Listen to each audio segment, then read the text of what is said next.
কথায় আছে, কোনো কিছুকে বিশ্বাস করার আগে শতবার ভেবে নেওয়া উচিত।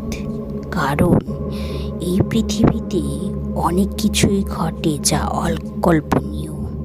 ঠিক সেরকমই এই সময় এই পৃথিবীতে বিশ্বাসের মাঝেও লুকিয়ে থাকতে পারে শত শত ভয়ের বাসা।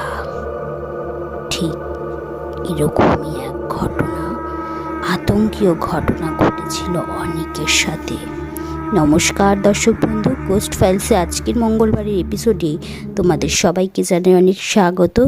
ঘটনাটি আজকে যে পাঠিয়েছেন কলকাতা থেকে অনিক রয়, তাকে অনেক ধন্যবাদ জানাই তার জীবনের মর্মান্তিক ঘটনা আমাদের সাথে শেয়ার করার জন্য।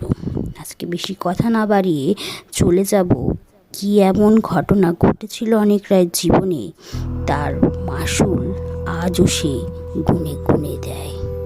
তো চলো বেশি দেরি না করে চলে যাব সরাসরি ঘটনায়। 2010 সালে বাড়িটা ভাড়া নিলাম। বিরাট বড় বাড়ি ছিল। বাড়িটার বাইরের পরিবেশ দেখলেই গা কেমন যেন ছমছম করত। বাড়ির দক্ষিণ দিকে ঝড় বাঁশ ঝাড়, উত্তর দিকে বেশ বড় সড়ো একটা পুকুর। পুকুরটার জল খুবই পরিষ্কারও ছিল।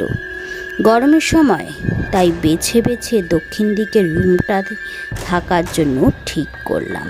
কে জানতো এই বাড়ি ভাড়াতেই আছে বিশাল রহস্য। আমাকে সব সময় সাহায্য করার জন্য গ্রামে একটা সাহসী ছেলেকে কাজে রাখলাম। 17 বছর বয়সী ছেলেটার নাম কাদের। সুঠাম দেহ, কোনো কাজেই অনীহা নেই। সারাদিন কাজ করলেও ক্লান্তি তার শরীরকে ভর করতে পারত না। ও আমার পাশে রুমটাতেই থাকে। 5-7 দিন বেশ নির্বিঘ্নে কাটিয়ে দিলাম। প্রথমে অস্বাভাবিক ঘটনার কথাগুলো বলছি। সেদিন অফিস থেকে ফিরলাম সন্ধ্যা 7টার দিকে। এসে জামা কাপড় ছেড়ে বেসিনে গেলাম। চোখে মুখে জল দিলাম। জল ছেড়ে আয়নাতে তাকাতেই মনে হলো একটা আলো রেখা পেছন থেকে যেন সরে গেল। পেছনে তাকিয়ে কিছুই পেলাম।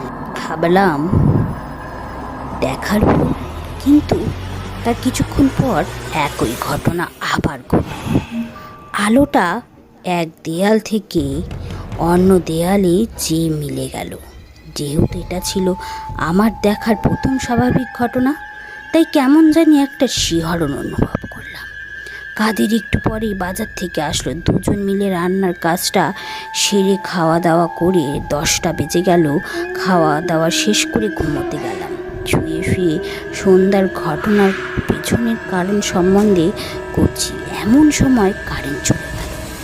আমার খাটটা উত্তর দক্ষিণভাবে যেভাবে করায় দক্ষিণ দিকে পা দিয়ে শুয়ে আছি।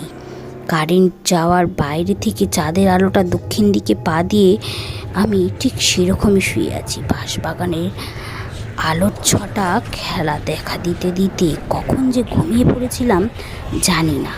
আমার একটা অভ্যাস ছিল শত গরমের মধ্যেও ঘুমানো সময় হাঁটু পর্যন্ত কাঁথা টেনে ঘুমাবো।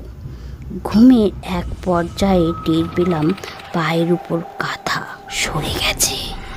কাঁথাটা হাঁটু পর্যন্ত টেনে আবার চোখ বুঝলাম। কিছুক্ষণ পর মনে হলো কাঁথাটা ধীরে ধীরে সরে যাচ্ছে। শরীরের ক্লান্তির জন্য চোখ খুলতে ইচ্ছা হলো না। ভাবলাম মনের ভুল। কিন্তু হঠাৎ করে মনে হলো কাঁথাটা দ্রুত সরে যাচ্ছে। তাড়াতাড়ি করে উঠে বসতেই জানলায় চোখ গেল। মনে হলো এক ছায়া দ্রুত যেন সরে গেল। কাঁথার অংশ জানালার মধ্যে ঢুকে আছে। হ্যাচকা টানে ভেতর নিয়ে জানালার সামনে নিলাম। সাথে সাথে বাঁশবাগানের ভেতর থেকে খলখল হাসির শব্দ ভেসে এলো। সারা শরীর অবশ হয়ে যাচ্ছে। আমি জানালা দিয়ে তাকিয়ে আছি। এমন সময় দূরে বাঁশবাগানের মধ্যে একটা স্পষ্ট নারীর ছায়া সরে যাওয়া দেখলাম। শেষ মুহূর্তে সে আমার দিকে এক পলক তাকালো। রাগ এতটাই ছিল আমি ঠিক বুঝতে পারছিলাম না কি করব।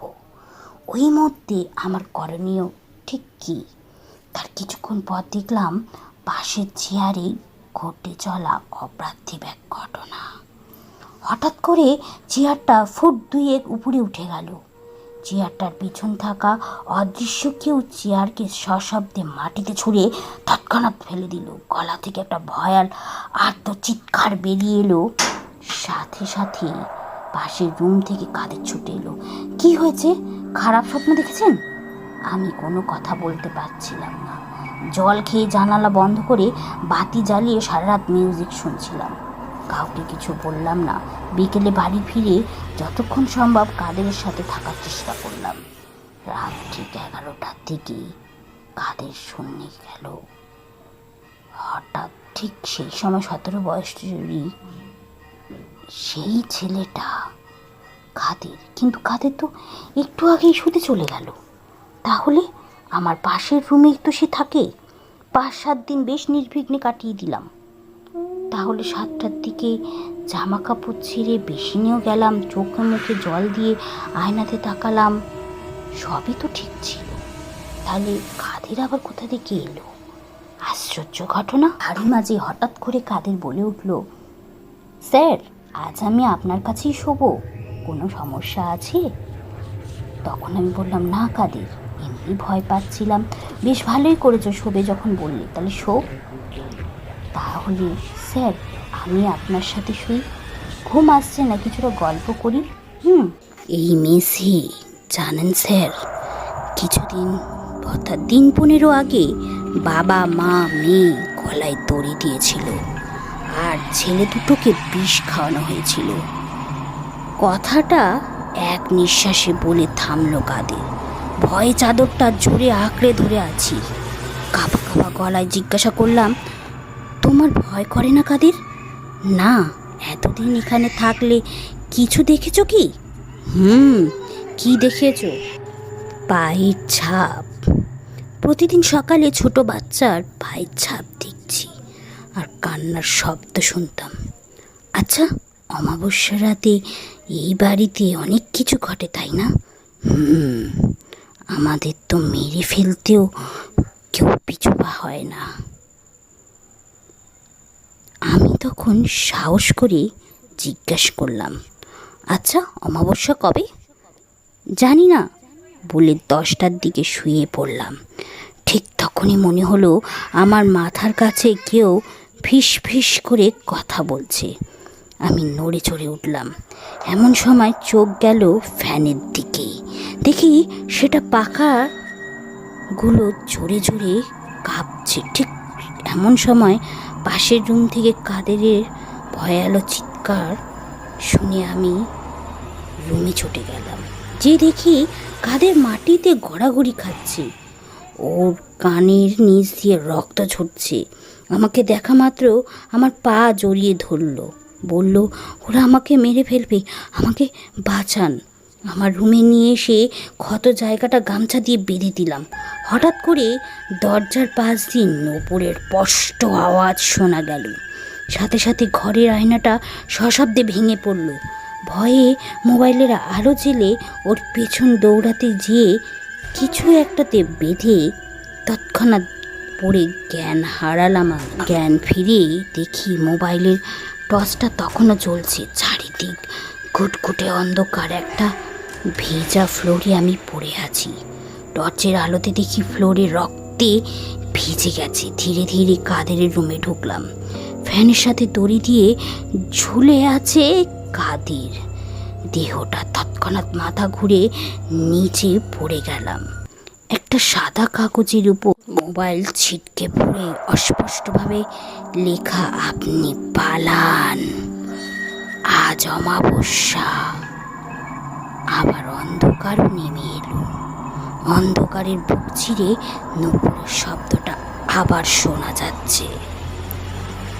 ঠিক সেই সময় দিক বিদিক হয়ে আমি বাধ্য হয়ে সেই দিনই তুরান সেই বাড়ি ছাড়তে বাধ্য হলাম।